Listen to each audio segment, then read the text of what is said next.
Uh-huh. Now you had the logo up before. I don't see it now. Let me change that. There it is. Okay. And I want to slide over so I'm not bumping into it. Okay. All right, so it looks like we have at least one viewer. So I'm gonna wait till more people come into the room.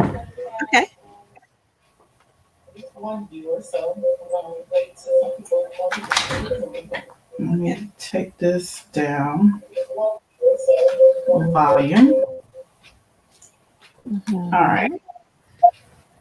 So I'm looking blurry. For those of you know I'm blurry. I cannot fix that for whatever reason. But Dr. Black looks great. So I'm just going to do introductions. This is anonymous questioning. So if you want to ask a question, your name will not appear unless you wanted to. You'd have to click the link in the broadcast to approve StreamYard to broadcast your name. We prefer you don't do that you just allow it to be anonymous so we all can ask the questions that we want to ask, because we will be recording this and using it in our on our Facebook page. So not Facebook page, our YouTube page. So we prefer you to remain anonymous, and we're also giving this to Dr. Black for her use as well. Okay. So Dr. Black, you want to talk about introduce yourself and everything? Sure. I'm Dr. Sabrina Black. I'm in private practice called Abundant Life Counseling Center, Counseling and Coaching Center. I've been doing counseling in the Metro Detroit area for over 25 years. I've worked around the city at Access Christian Counseling, at Perspectives of Troy. I've worked at the Healing Place, and now in private practice. I specialize in women's issues, dealing with executives and leaders. I work a lot dealing with depression, anxiety, stress, burnout, things you may be familiar with. But I also deal some with addictions, specializing in gambling addiction and sex addiction. I help people who are dealing with substance abuse after they've come out of detox, but I deal with the relational issues that come about from those. I love what I do. I love helping people. My goal really is for people to live the abundant life, to however they define that, to be able to live the life that they love, to accomplish great things in their lives, to press forward, to press towards the mark. And so I also get a chance to travel around the world. I have a nonprofit called Global Projects. And in that nonprofit, I do a lot of humanitarian work dealing with human trafficking and women and men who are struggling in the village areas. So I go a lot to Africa, maybe 2 or 3 times a year, but other parts of the world as well. So I live a full life, but because I love what I do, I'm fully energized to do what I do. And I want to provide hope, provide help, and provide healing. And I'm glad to be here with you today.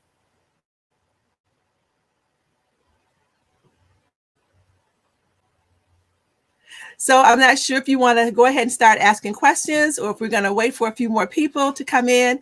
But, I can talk. So more things about me if you need to know a little bit more. I'm also a professor. I've taught at several different colleges and universities as well as seminaries. I'm a published author. I've written several books and workbooks dealing with conflict, dealing with counseling. Recent book is Live Right Now, and I would encourage you to get that online at Amazon. It's great reading, dealing with different issues that people struggle with. So, and beyond writing, I also help people who want to do writing. I'm sure based on a lot of the things that you have going on in your own life, you probably have lots of stories to tell. You can't tell stories about your clients, but you can talk about your own life. But I'm in a position to help you do that if you would like to do that as well. People who may be looking for counseling and or coaching after this, you'll be able to reach me. I know the information is going to be posted. You can also find me on Psychology Today, which might be the easiest route to go, because on Psychology Today, there's listing information about fees, services, different approaches to therapy and things like that.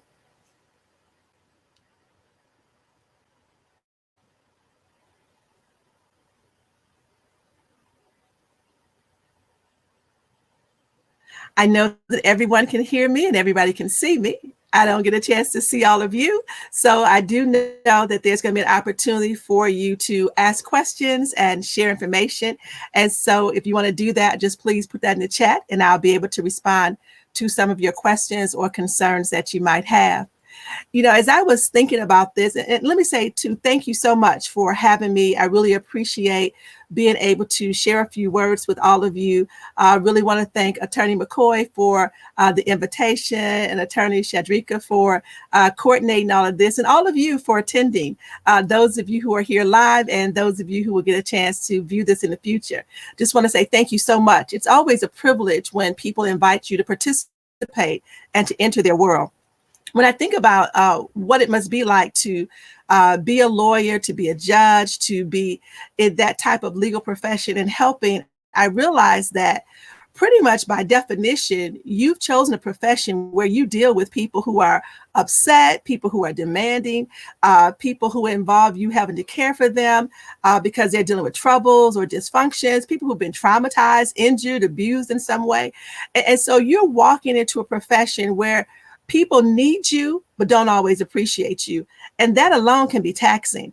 And so I know that right now in the situations that we're living with and dealing with and during COVID-19, that heightens the level of concern that people have, just even in terms of your own personal concerns. But you already deal with a job that's intense by nature. The truth is you've got to take care of yourself because so many people need your services. And if you don't take care of you, you're not in a position to help. The truth is, when you talk about professions, the legal profession is in a high rate of burnout and stress, along with first responders, clergy, teachers. All of those professions are places where people are overwhelmed because of the need, and not just because of the need, but because they care so much. I mean, you don't just do this to get paid. You do this because you care about people, and because you care so intensely, you oftentimes deal with compassion fatigue. And so when you think about the reasons that people in the legal profession burn out and get stressed, is because you're in a position where people expect you to be available 24/7. People forget that you have a personal life. People forget that you have a family. People forget that you also have responsibilities. They just expect you to be glued to your phone, that they want to know when they call, you're going to be available. And so just that constant pull is exhausting. That constant pull creates anxiety and stress. The other thing is that you don't get a chance to have much of a personal life. And I would encourage you, especially during this time, is to just take some deep breaths, to connect with family and friends and people who haven't had a chance to see you in a long time because they've been missing you because you work nonstop. And so just the fact that you don't get a chance to have much of a personal life also creates stress. I know people are thinking, yeah, we're off, but I can't go anywhere. But, sometimes not going anywhere can be a blessing because nobody's expecting you to show up. So at this point, you can lay back. You can hear some of the things you've been wanting to tend to for a long time. You can address some of your own concerns and your own issues. This is a perfect time for people to get counsel and to get coaching because there's probably been things you've needed to deal with anyway that you just didn't have time to because you were so busy taking care of everybody else. The other thing I realize is that because you have to give out so much, sometimes you probably function on empty because you are constantly pouring out and don't get a chance to replenish and to refresh yourself. This is an opportunity to do that as well while we're on these stay-at-home mandates. And so while you're staying at home, this could be a great time to tend to some of the things around the house that you've been needing to tend to, put some of those files down, even though the phones are still ringing off the hook. People understand that right now, things are different. And so we're going to have a new normal when we go back. And I hope all of you will get a chance to have a new normal as well, because that 24/7 pace that you're on right now, that constant rat race that you're running, it will burn you out. And so slow down, take some deep breaths. And so there are lots of different reasons, that compassion fatigue, that constant stop, that constant pull are all reasons that you would just be stressed anyway, plus what's going on right now. I know some of you may also be concerned about your clients, people that you can't get in touch with, people who need to be getting things moved forward. You have to deal with people who are not just at home, but people who are part of the penal system, people who may be in prison, people who may be in hospitals, people who have physical concerns. And so I know there are a lot of limitations to what you can do now, but we want to talk about that. So I have a question here. So what are some of the tips you can give for those who are experiencing death in the numbers that we've seen so fast? That's a big challenge. And so we talk about experiencing death and the numbers that we've seen so far, I think most of us are used to death. We know that we've been dying since the day we were born. So it's not that death is so overwhelming, because we expect it at some point, especially when people have lived a long, full life and they're at the end of life, but you have those end of life issues that you have to deal with. But now having to see older people, younger people, children and babies die, to hear about friends and family dying, to not be able to get to people when they're dying, to not be able to provide the level of support and comfort that we're used to providing, not being able to be there with people and to touch people and hold people, all of that alone is traumatic. But when we talk about the amount of death, the amount of loss, I love social media, but it's also hard to be on social media right now, because every other post is somebody who has died. And you realize how small our community is, because people know people who know people. And it's like, oh my God, that's my cousin. Oh my goodness, that was my friend. I knew her. I worked with this person. And so death is all around us at a magnitude that is overwhelming. And so you got to know, and I'm sure most of you are familiar with Kubler-Ross. You know the 5 stages of grief. But I do want to tell you that grief is not linear. You don't go step 1, step 2, step 3, step 4, step 5. You can be in and out of that all at once. You can be experiencing all those emotions tangled up together like a big ball of emotions, just all wound up. And many of us are wound up, because it's like before you can catch your breath, it's like, oh, somebody else and somebody else and somebody else. And it's getting closer and closer and closer to home. And so I'm going to say, take some deep breaths, because we are not at the end of all of this yet. There's going to be more. And so when we talk about Kubler-Ross, the first stage of grief and loss is denial and shock. You can't believe it happened. I just posted yesterday that a friend of mine had just died. We've been friends for over 30 years. This is a woman that we've done ministry together. We've traveled together. I helped her raise her grandchildren. We've spent time. We've wrote books together. We've spoke at conferences together. This is somebody whose life I'm totally connected to. 30 plus years of togetherness. And somebody found her dead at her house. And when I heard that, I kept thinking, that can't be true. We just spoke not too long ago. And so you find that somebody you spoke to on Monday is now gone on Wednesday. And so when you think about that shock and that denial, it can be overwhelming, like this is not true. And so I want to let you know right now that even though we are grieving, we're going to be grieving again, because when we can actually get out and get moving again, when things go back to somewhat normal, then we're going to have the realization of all the people who are missing. It's going to be like having a long list of names and people and faces.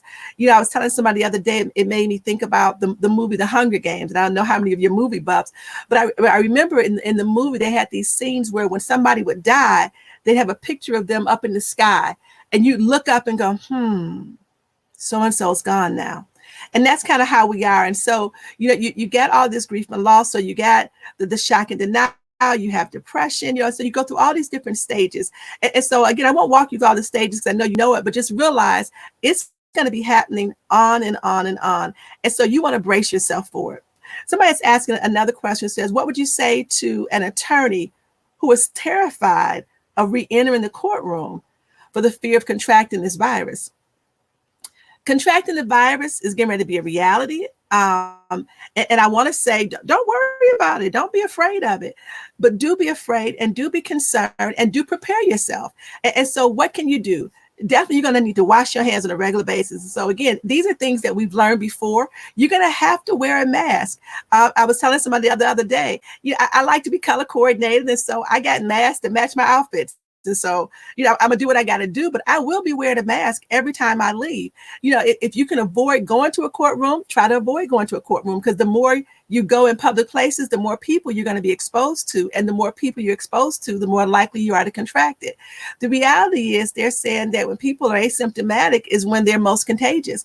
And so you don't know who has it. And so shelter in as long as you can. I know personally, I plan to shelter in for at least 30 days after they say you can go out.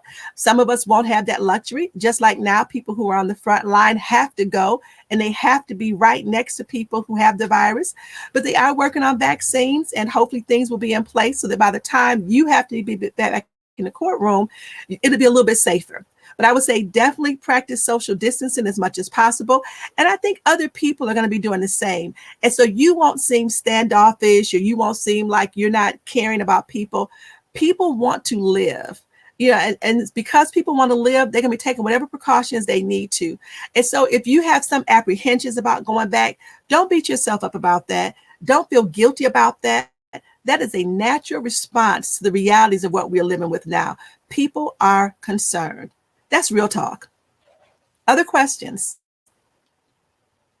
So how do I cope with the drastic changes in my work life and home life because of this problem, because of this pandemic? And so how do you deal with the drastic changes? One day at a time. You can only handle one day at a time, and each day has enough problems of its own. And in doing that, you try to figure out what are your new spaces, what are your new normals. And so where I am right now, this is my third floor office at the house. I usually just come up here to read books and do stuff. I usually work in the den. But now that I'm having to work from home, this has become my official workspace because I'm doing lots of Zoom calls. I'm doing lots of FaceTimes with people, and people can see where I am. And so I can't work in my pajamas. I have to get dressed and come to work. And so you want to create a workspace. And if you have small children or other people in the house with you, you need to have a conversation with them about, I need to work. I can't have you running back and forth. I can't have the dog or the cat jumping in my lap while I'm trying to work. And you create a space for yourself that's a workspace. When you think about your home life, you also need a sacred space. You need a space for you to go and meditate. You need a space for you to get into the presence of the Lord if you're a spiritual person. But you need a space that's your sacred space, a space where you read your inspirational books, a space that you do your journaling in, but that's your space. And for some people, especially if you have others in the house, that space may have to be the bathroom where you just lock the door and burn you a candle or something just to create an ambiance or atmosphere. You may discover you hang up a pretty shower curtain just to give yourself some background to look at when you're not soaking in the tub, but you have to create a space. People have been talking about all the many things they want to do now that they're at home in their home life, and making a list is wonderful. I journal all the time and I have a list. My last day at work was March 16th. And I remember coming home and I made this long list of things I was going to do. But the reality is I haven't done any of those things. And I don't feel guilty about doing any of those things because the days are changing day by day. And I know I still have days to be sheltered in, and I'm going to get to it. And so if you have the luxury and have the time, make yourself a list, look at some of the projects that you've been wanting to do around the house and start to do some of those things one by one. Because it's going to be unfortunate that we go back in a week or two, or maybe 4 or 6, whenever we go back, and you go back and you haven't accomplished anything. So let me talk about accomplishing things for a moment, because for some people, what you need to accomplish is simply getting some rest, because you have been running so much. You don't need to make a list at all. All you need to do is get caught up on some sleep, much needed sleep. For other people, you've been meaning to clean out your closet. You've been needing to clean out your junk drawer. You've been needing to get your wardrobe organized. Whatever those things are, you've been saying, wow, I just wish I had some time. I'd get this done. This is the time to get it done. So I'm hoping that you really look at your life and figure out what do you need most, because that's going to be different for different people. Everybody doesn't need the same thing. Some of you need to get organized. Some of you need to get some sleep. Some of you may need to get some help. I know when I think about some of the lawyers that I know, some of the judges that I know, they need a safe place where they can go and get counsel, where they can have somebody that they can talk to. And so for some of you, this may be that season where you can do that. There's been a stigma about getting help, especially in the African-American community or in communities of color, where people are thinking, well, that's for crazy people. And I'm not crazy. I'm just handling my business. I just got a lot going on. But counseling is not for crazy people. Let me say that counseling is simply having somebody who can walk alongside you for a season of life to help you deal with the issues of life from whatever perspective you're trying to achieve. And so I get to be that person to walk alongside you for a season of life and to help you deal with whatever it is that you're going through. And so there's nothing wrong with getting counseling. I'm finding that more and more people, especially people in entertainment and people in professional jobs, are starting to acknowledge, I got help. They're the first ones to raise their hand to say, I got help and my life is better for it. And so while you have this time, that may be one of the things you want to do. Another question: how can one work on transitioning away from all the social media contact and reporting on this pandemic, but still find a way to be informed of the status of the pandemic? Excellent question. I would say, first of all, you want to make sure that you are getting your news from reliable sources. And I don't know how reliable all the news is on social media, because one of the things that people are doing is reposting what they heard or reposting commentaries of what they heard. And what they heard is not always true. And so you want to find a good channel to watch your news. I mean, I know people do different stations, and I'm not going to call any stations by name. But again, it's a matter of what your preference is. And so kind of click around and look and compare the news stories. But I would say you don't want to watch the news all day long, because that much bad news will overwhelm anybody. I don't need to know the death count today. I don't need to know what the death count was yesterday. What I do know is far too many good people are dying. I know that, so I don't need to know how many hundreds of thousands that have been. Those numbers, I'll click in and check at the end of the week and find out. I know some of my family and friends are going to be in those numbers. Some of your family and friend may be in those numbers. And so I already know it's going to be more numbers than I want to know about. And so I don't keep up with the death count daily. I check in periodically. As I'm watching the news, I watch one channel, then maybe I watch a different channel, but I only watch the news right now every other day, because you can't just have yourself a diet of the news. And so maybe you want to monitor your intake. Maybe you'll determine that you'll only watch an hour a day. Some people really like the news and was already watching an hour, so maybe you want to watch 2 or 3 hours a day. But do limit the amount of intake, and then have something to balance that with, because you got to consider, if life is here and I got that much negative news, imagine how down that brought me. So if my life is here, I got negative news, I need to do something to bring myself back up. And so figure out what you can do to bring yourself back up, away from social media and away from all the bad news that's on the news. Now, I realize there are other things happening besides the pandemic, and there are other things in the news that you may need to know about, especially given your profession. But again, even in that, limit yourself. The other thing you need to know about the news is because everybody all of a sudden is tuned in, including teenagers and children, somebody is bound to tell you what's going on, even if you don't watch it. So don't feel like you're going to miss something critical because you didn't see it on the news right when it happened. Limit your news intake, increase your inspirational intake, whether it's good books or good music. Another question here: how are we able to ensure that we continue supporting each other collectively, as we won't have opportunities to connect in person? One of the things that I found is platforms like this, or like Zoom or other platforms, are great for connecting. They're great for getting a chance to see the faces of the people that you miss and the people that you care about. And we're not getting a chance to do the up close and personal, hey, hug you, give you a high five, fist bump, and all that good stuff. But we can at least see each other's smiling face. We can get a chance to laugh and get caught up with one another. So I got to tell you that so far on Zoom, I've been to a brunch where everybody brought their food to the table and kind of shared what they were eating and why they were eating it. I've been to a couple of cocktail parties. People have had happy hours in the evenings on Friday night. I'm part of a sorority, and the sorority girls all get together and we share what's going on with each other's lives. I've been part of church groups where we've had prayer online. And so there's ways to connect with the people that you care about. And so you want to figure out who are those people and what are those methodologies that you want to use. There are different kinds of chat places that you can go to. There are different online services where you can do group texts together. But even in that, you want to limit that, because I believe at some point people are going to be traumatized just by being on Zoom so much and being on everything else so much. Because again, you don't want to overdo whatever it is that you're doing. So make sure that you figure out what works for you and then do some of that, because connecting with people is very important. It also gives a sense of stability. It gives you a chance to see that they're doing okay, because it's hard sometimes when you're trying to reach out to people and trying to call people and you're not getting through to people. You just want to know, are they still all right? And when you see somebody's face and you see their smile, it really can be very comforting. The other thing is that when you're doing these collective gatherings and these opportunities to connect with each other, some of those you can do in your pajamas. I'm thinking about trying to have a pajama party for some of my girlfriends. One of the things I used to offer was a luxury spa for women who are in ministry and professional women. And they've been saying, we miss the spa, we miss getting facials and massages. And I can't do that over line, but we can at least all connect and kind of talk about what are we doing for good self-care.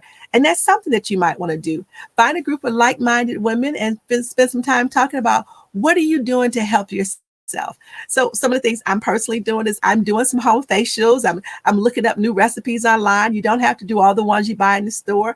You can mix some oatmeal together with some eggs and honey and other things like that. But to figure out some things that you can do. You can watch movies together online. You know, I've done some things like that as well, where one person rents Netflix and brings everybody on board on the line and we can watch it together. So be creative in this hour about things you can do, because when people are important to you, you figure out a way to get together. Other questions? I'm really appreciating all of your questions and the fact that you are engaging and that you're thinking about how to get some help right now in this season. So definitely keep the questions coming. And even afterwards, you'll be able to shoot some questions, I'm sure, to Attorney Simmons and Attorney McCoy, and they'll be able to get in touch with me if you don't as well. Next question here says, for those of us that did not know we had anxiety until this pandemic, what should we do to address it, given that we don't have access to mental health professionals? Who said you don't have access? I'm right here. You have access. So I know a lot of times people are thinking, well, having access means I don't have insurance or I may not have money. Good news for people who have Blue Cross Blue Shield, and I don't know about other insurance companies, but that's the one I accept, is that if you have Blue Cross Blue Shield in this season, they are waiving copays, they are waiving coinsurance, and they are freezing your deductible. So if you have insurance at this point, you are able to use your insurance to get free health coverage for mental health. For those of you who are saying, hey, I'm on a limited budget, and I know people say, you a lawyer, you got money. I'm on a limited budget. I have other responsibilities and things I have to pay. I don't know if I can afford to get counseling. Let me tell you that investing in your mental health is far more important than a lot of other things. And so you may want to consider what can you do. But I'm also going to be offering a discount to everybody who views this video and just mention that you saw it here. I'll be offering a discount for those of you who want to get help.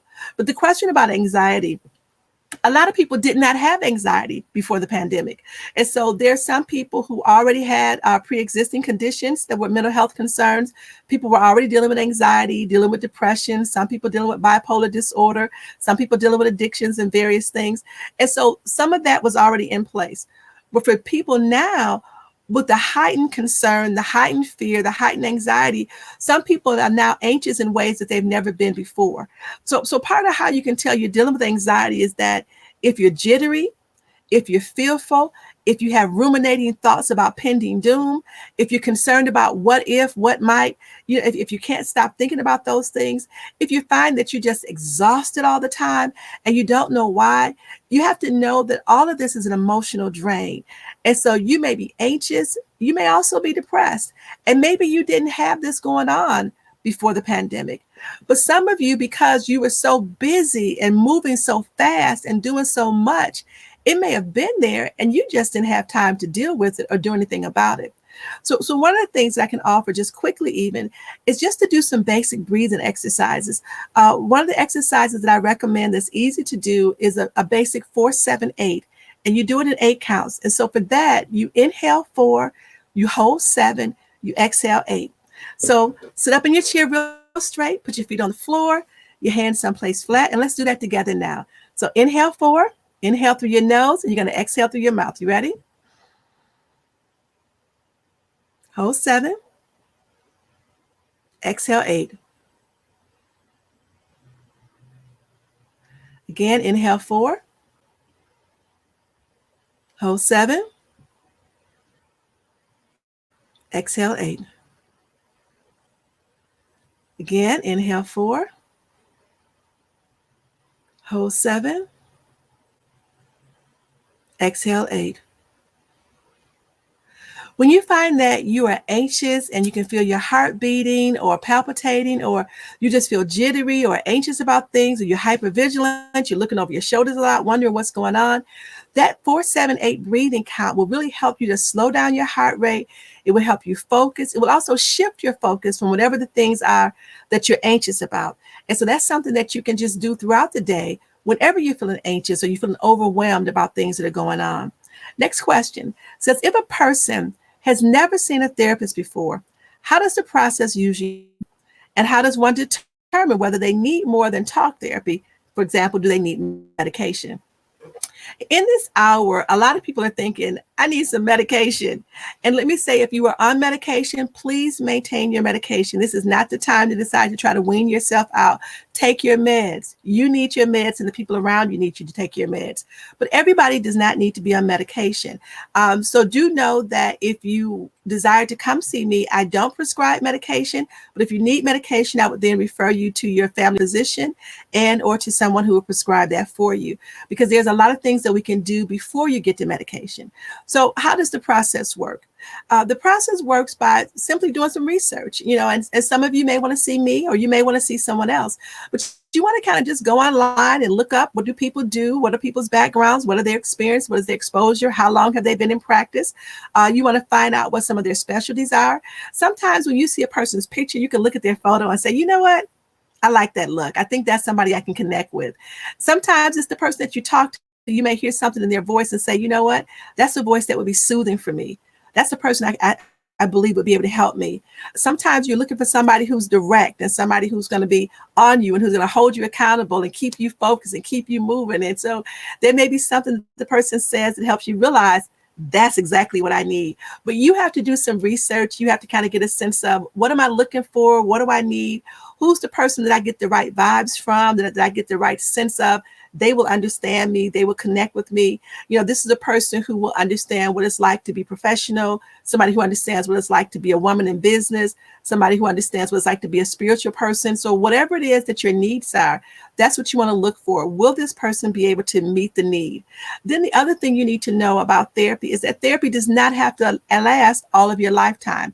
And so sometimes people are concerned is that they're going to get in therapy and it's going to be a crutch and they're going to have this person forever.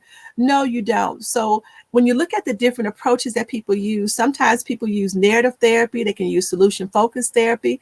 It can be rational emotive, cognitive behavioral. So there are different therapeutic modalities that people use. And some of those modalities are longer than others, but counseling is not forever. And so you work with a person until you feel like you've accomplished what you signed up to do. So you may only go in for 8 sessions. You may go in for 6. You may sign up for 12. You may decide, you know what? I want somebody to walk with me until all this is over. I want somebody to walk with me until after this is over, and maybe another 6 months, because there's going to be so much fallout behind this. But you think about, what is it that you need? And if you find that you connect with that person, then you stay with them and work through your issues. The other thing, when you're looking at getting counseling, you identify, what do you want to work on? Because when you determine what you want to work on, it helps give clarity to whatever the treatment plan might be. That way you're not just all over the place. Right now, while we're dealing with COVID-19, I have some people who have called for therapy and they have no idea what they want. They have no idea what they need. They just need a safe place where they can just vent. They need a safe place where they can just talk about what they're feeling. They need a safe place where they can talk about what they're thinking. They want to talk to somebody other than family and friends because they don't want people to know what they're going through. And so I've become that safe place for people where they can just talk about whatever, and they don't really have an agenda and they don't know how long they want to talk. But getting that chance to just get it out, just gives them a sense of clarity. And so, yes, it can be a process, but it's not a long process. And you just figure out what works for you. You connect with that person and you make it happen.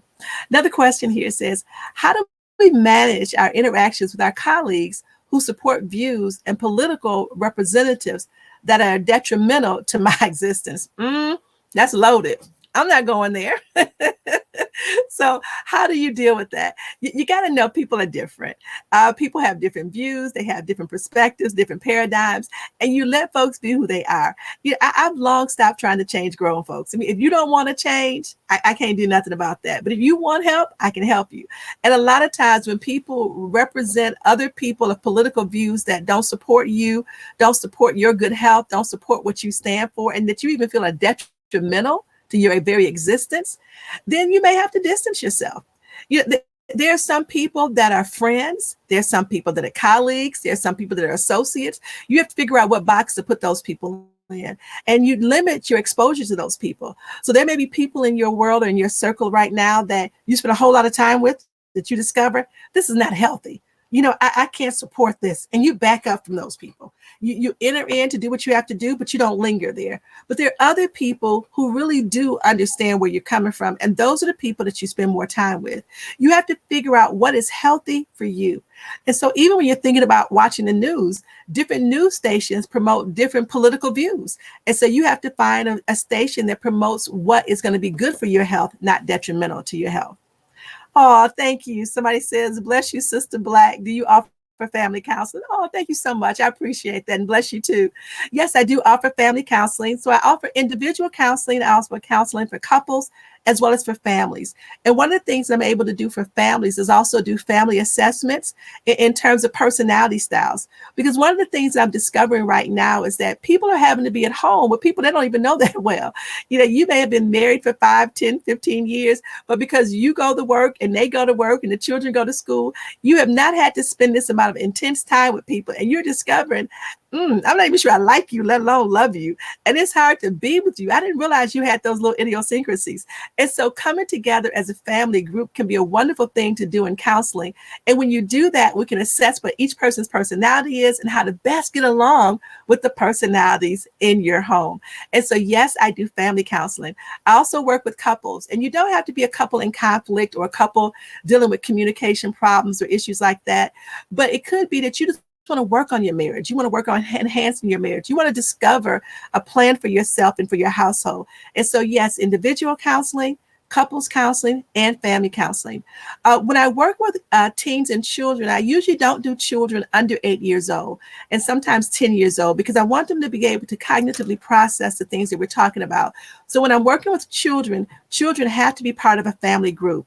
If it's a child individually that needs help, 8 to 10 years and older, then I can work with that child individually and then meet with a parent or guardian in between sessions. But if it's a whole family coming together, I would love to help you and your family during this season. Other questions? I think we have a little bit of time left, so this is an opportunity to get those questions in.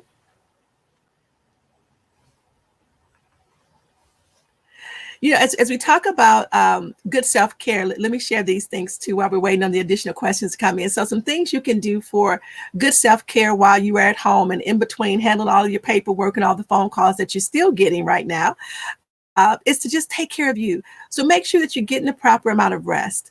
I know given your profession, you don't get a chance to just rest like you need to. So get some rest. You don't have to be 24/7 right now. Somebody is asking, do I offer online counseling? Absolutely. Right now, that's the only thing that I'm offering. I am not going into the office right now, but telehealth is available. And so I offer online counseling through platforms like Zoom and as well as through FaceTime. And so for people who want to be able to get counseling, yes, online services are available for individuals, couples, and for families. Okay. Question is, do you do co-parenting sessions for parents in custody disputes? I can look at doing some of those things. Usually what I do for parents who are in custody disputes is I try to meet with the parents individually before I meet with them together. And I definitely try to meet with them without the child. Right now, I'm finding that a lot of couples are in crisis about who the child is supposed to be with, how many weekends are they supposed to get, is it safe for them to be going back and forth? And so those are big concerns that are coming up right now for clients that I have that are dealing with custody issues. But yes, we can look at doing some co-parenting. The good thing about co-parenting counseling right now is that they're in separate spaces. And so if they're both in their own homes, we can do a group Zoom where I can have both of them on the line and would be able to meet with them at the same time. And so this is probably a perfect opportunity to do some co-parenting for people who are dealing with custody disputes. So we can talk about those things while both of them are in a safe place. But what I found when I was in the office, it was sometimes difficult to have both of them in the same space at the same time. But right now is a perfect time for doing co-parenting sessions for parents who are in custody disputes. Other questions? You guys are so sharp. These are great questions. And I really hope and pray that this is being beneficial to you, that you're getting some good takeaways and some nuggets that you can use. And that some of you will also be reaching out. Also do know that I'm available for referrals if you have clients that you're talking with who are in need of counsel as well. We were talking about some of those self-care tips, and so I'll share a few more of those while we're waiting on counseling to come in. So we talked about getting rest, but also make sure that you're eating. Sometimes I know that you eat on the fly and you eat when you can and you snack in between, but this is a good time to create a new rhythm and some new patterns of behavior. And so maybe you want to do some basic breakfast, lunch, dinner meals. And if you know that you are a snacker, to schedule your snack time so that you're not just eating all day. The last thing you want to do is eat up the refrigerator, but make sure that you're taking the time to just eat balanced meals, to eat healthy meals. They have great services right now where you can pull up and get your groceries put in the trunk so you can do contactless delivery of food services. Some people would even bring it to your house. But make sure that you're ordering fruits and vegetables when you order groceries, and that you're not just getting lots of chips and snacks and ice cream and cookies and things. Have some of that for fun, but don't have too much of that. But just make sure that you're doing those balanced meals. Make sure that you're hydrating. Please drink lots and lots of fluids during this time. Even though you're in the house and you feel like you're not working out, you don't need to drink that much water. You need your intake of water. So carry water around with you. I was telling somebody I keep a bottle of water by me at all times. And so I'm always drinking water. I have little bottles everywhere all over the house. So wherever I am, whether it's hot or cold, I can drink me some water because I want to stay hydrated. You want to stay healthy. So make sure you're eating those meals. Make sure that you're drinking your water and doing the things that you need to do for good physical health. A question says, any tools to strengthen relationships during the constant contact in home? So a couple of tools is definitely creating family time and family space. I had talked earlier about having those sacred spaces where you can just get away with you and the Lord, or just you and your journal or whatever you want to do. But you need that sacred space, but also have family space and have family time. You know, we have been so fragmented as a society with people coming and going on their own schedules that nobody really was spending the time they want to spend together. And so this is an opportunity for you to get back some family time. And so maybe out of those 3 basic meals, breakfast, lunch, and dinner, you have at least one of those together as a family. It doesn't have to be every meal you all have to come sit down together, but at least one of those meals. And during that time, you can ask questions. You can ask people about, what concerns do they have right now? What are they looking forward to when the lockdown is over? What are they missing the most? But you want to hear from your children as well as your partner about how are they feeling? How are they dealing with this as well? So creating those family times. This is a great time to get your board games out. Those Christmas gifts that were in the basement. Play some board games, play some card games, play some charades, but do some family time. And so as you're spending time with your family, you want to have some structured time. Do a movie night with your family. Pop some popcorn and just have a movie night, and not only watch the movie, but discuss the movie. See who the characters are in the movie that different people in the family relate to or connect with, and talk about why they connected with that person. What information is their takeaway from the movie? What can they apply in their own lives? And so use this time not only to get to know the people in your house, but to discover you like them and fall in love with them again, and do some things together. So space alone and space together. One of the other things I would recommend for your household, especially if you have small children. When I say small children, I mean children under 12. Because they're busy, they're hyper, they're constantly going what, they're constantly going why, they want input, they want connection. So if you have people under 12, the whole house needs to take nap time. Everybody needs to just go lay down. And so nap time or quiet time, and that could be for at least 1 hour, sometimes 2 hours out of the day, where everybody in the family stops. We all pause, because we all need that time to refresh, especially little ones. And so if you can just institute a nap time in the middle of the day around 2-3 o'clock, that may be also a great time, if you don't take a nap, for you to get some work done, to make some phone calls without having all that background noise. And so kind of, again, measure what's going to work for your household. All right, it says this season feels like we are redefining ourselves. Who are we outside of the workplace? Any suggestions to help with self-discovery? Absolutely. And this is a perfect season to redefine ourselves, to create new opportunities for ourselves, and to figure out better ways to do business even.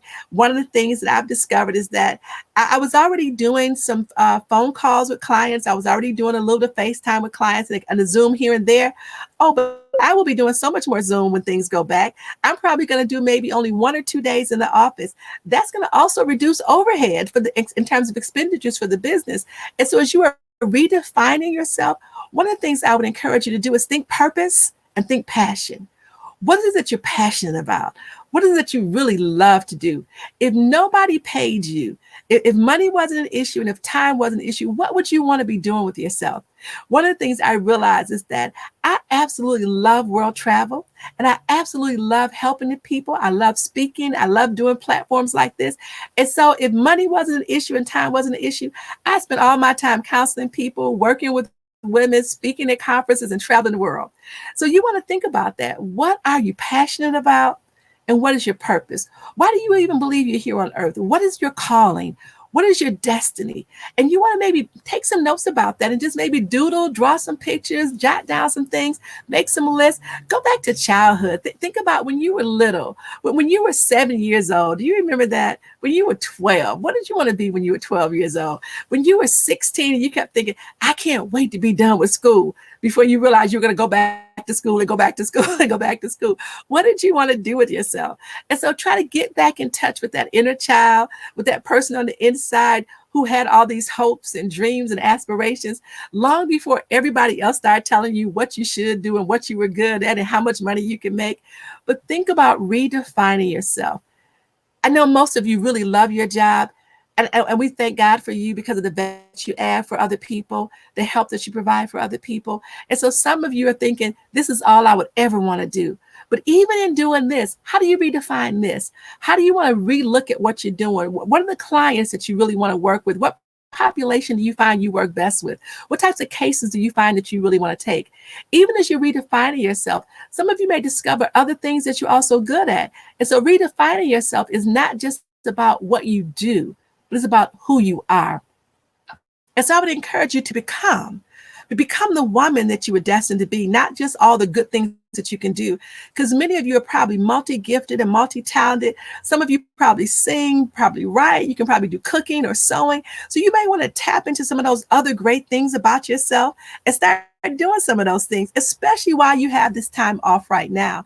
And then even when we go back to life as normal, in air quotes, then you may want to use that as a side hobby, just as stress reduction.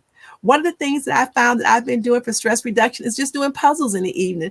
I love doing puzzles. It's still strategic thinking. It still activates my mind, but it's something that also calms me down and slows me down. Here we go. Another question.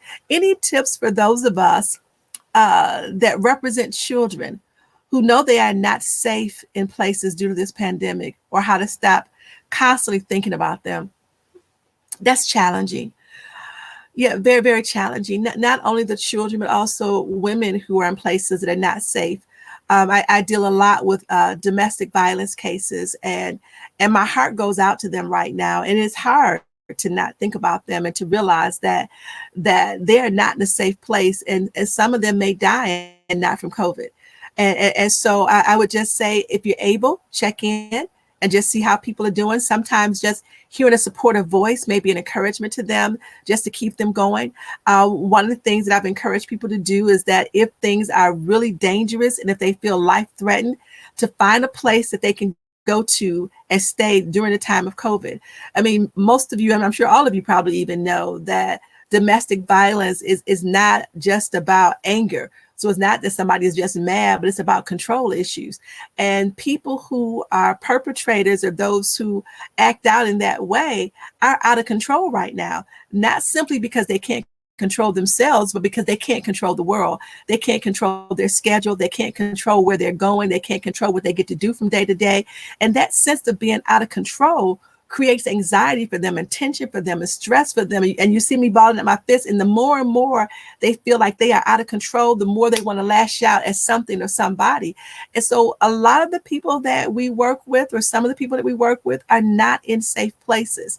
And so if you are a person who's a spiritual being, I'd say pray, and we know that their prayer will keep some people, and other people are going to be damaged in the midst of this. So check in if you can. Try to encourage those people to seek counsel. Try to include those people who are working with partners to get help as a couple.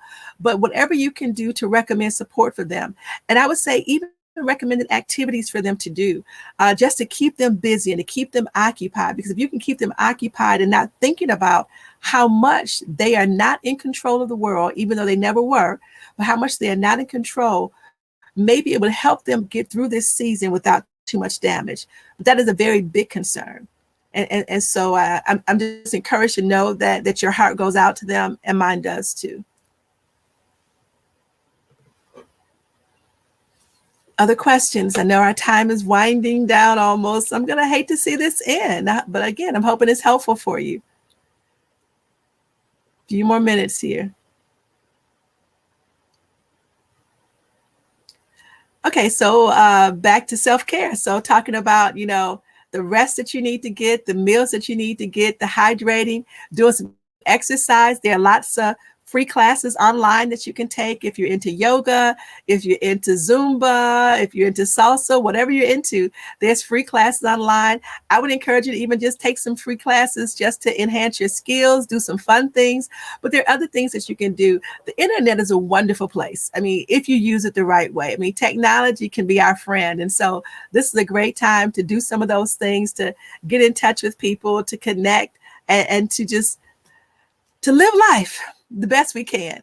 You know, we don't know how long we're going to be locked down. We don't know how long the pandemic is going to go on, but we can't just stop and wait till it's over. We do have to live through it. And we do want to live through it. We want to come out on the other side of this. You know, I've been telling people, I want to be a part of the remnant that survives. I want to be a part of the people who are there to help those who are struggling as they go through this. And so figure out what you can do to make it through. I see the information that has been posted there. Yes, you can reach me via phone. You can reach me through email. You can reach me through the website. You can reach me on Psychology Today. It's easy to find me. I'm here for you. Question is, do you do group sessions for professional women on a weekly or bi-weekly or monthly basis? I have done some leadership development classes with women on a weekly basis. I've done counseling group sessions with women on a weekly basis. And Shadrika or Robin, if one of the two of you would like to coordinate something, I'd be more than happy to do some type of group session with a group of Black women lawyers, or whoever group want to get together. We can definitely look at doing some things like that. Right now, a group that I am running, I do have a grief group that's going on right now. I have a new group that's going to be starting up at the very beginning of May. It's on Monday nights for adults and on Friday afternoons for children. It's at 6:30 on Mondays and 3 o'clock in the afternoon on Fridays. And I'll send information about that you'll be able to post. But those groups are coming up again starting in May. A question: organizational virtual teams have been the interpersonal challenges as well. Suggestions. Virtual teams, the challenge is always usually just trying to deal with personalities because you get a chance to see who people are. And so I would just say, be authentic, be genuine. Don't be harsh, don't be critical, don't be judgmental. Realize that people are going through and people are handling it different. Everybody doesn't have the same level of resiliency. Everybody doesn't have the same level of capacity to be able to handle stress and stressful situations. Some people are really at a breaking point, and so they tend to be short, they tend to be critical. And so I would just say, just be your best self. Be as authentic as you can be as genuine as you can be, and realize that it doesn't have to be easy, but it can be done. It might be challenging, but it's not impossible. So keep moving. Thank you, Robin. Other questions?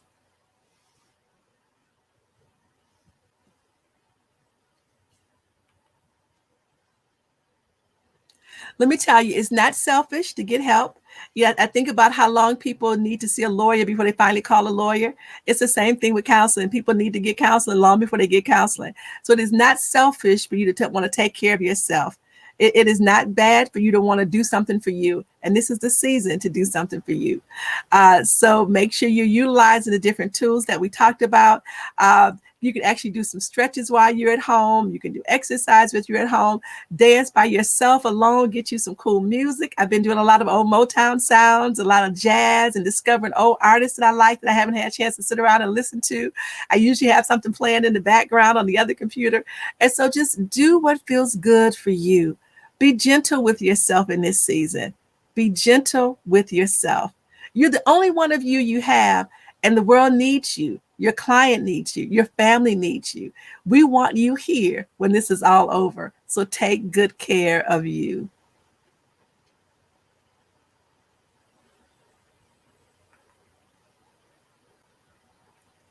So somebody's asking, what made me decide to become a psychologist? So I'm a licensed professional counselor in the state of Michigan. I studied psychology and counseling. And I think one of the things that made me want to go into this field is just a heart for people, seeing that people needed help, that people need to learn how to think differently, that learn how to process things differently. And I knew that even from a child. It takes my mom to tell the story. She often talks about all the kids I would counsel in the neighborhood. And when I didn't know how to help them, I'd bring them to her and go, Mom, help this person. And so I think just seeing people struggle with life, I always wanted people to live an abundant life, even long before I understood what that meant.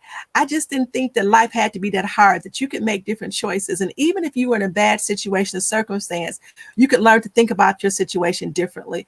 And so just starting as a young kid, helping people out. I also want to be a teacher, which I get a chance to do now as a professor.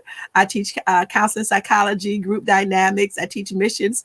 And so even in that, I would teach kids when I was little. I remember lining my baby dolls up, all of my little dolls, and teaching them lessons and counseling them about, I remember counseling Barbie and about how to get along with G.I. Joe and how to get along with Ken and the ref between the two of them. And my husband always laughs and he says, you know, Barbie really didn't like Ken. She liked G.I. Joe. And so I remember counseling my dolls, though, even at that time, about how to pick a mate and how to determine who she wanted to be with. And so I always just wanted to help. I remember being in high school. I went to Cass Tech here in Detroit. And I remember being in high school, having friends at that time who had alcohol and drug problems and missing classes to go help those individuals. And so I've always been willing to make the sacrifice to be available to help people in crisis. And so just having a heart for that. But also let me say that there have been points in my own life where I've needed help. And I have been so thankful for those people who were in the profession, who were willing to walk alongside me. I mean, there were points where I needed counseling in college. There were points where I needed counseling when I first got married. And so I've needed help over my lifetime. And I've been thankful. And I've never been ashamed to say that I got help. I think there's wisdom in a multitude of counsel. I think there's something to be said about a person's strength. They're willing to say, I can't do this on myself. That is not a sign of weakness. That is a sign of strength to be able to say out loud, I need somebody to help me with this. And so I think having people help me also wanted me to then be able to help others more. And so I've just always had this helping nature, this desire to see people learn, to see people grow, and then to realize that so many people were struggling.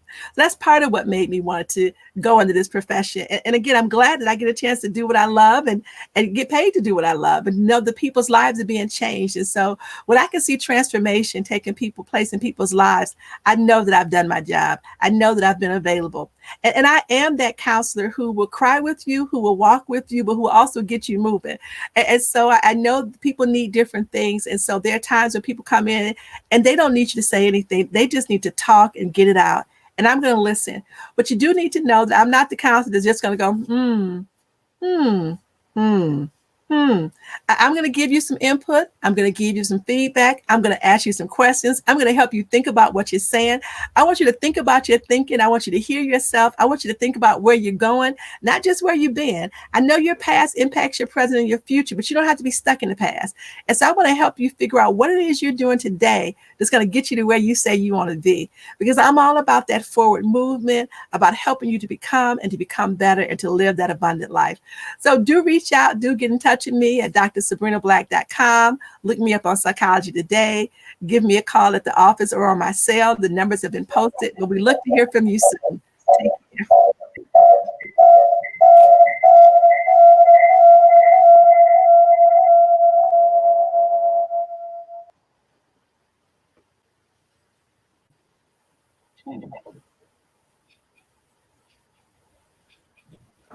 Dr. Black? Yes, ma'am. All right. You did an awesome job. We're at the end of our hour. Want to thank you for doing this for us. As we stated earlier, we will make this available inside the group, and Dr. Black will also have a copy of this video, and we will upload this to our YouTube channel for all our members to be able to access.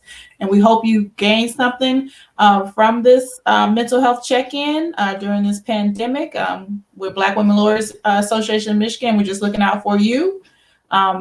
If you want to do any follow-up, as Dr. Black stated, she's at drsabrinablack.com. We encourage you to reach out to her during this time, as she is offering telemedicine, which we all need during this pandemic. So I would encourage our members to actually take her up on that. Yep. And also remember that I'm offering a discount. If they mention that they're part of the association, they will also get a discount on services. Thank you so much, Dr. Black. I do believe I will be taking you up on that. Amen. That's a good thing. Thank you so much. And thank you all for viewing, and you have a great rest of your day.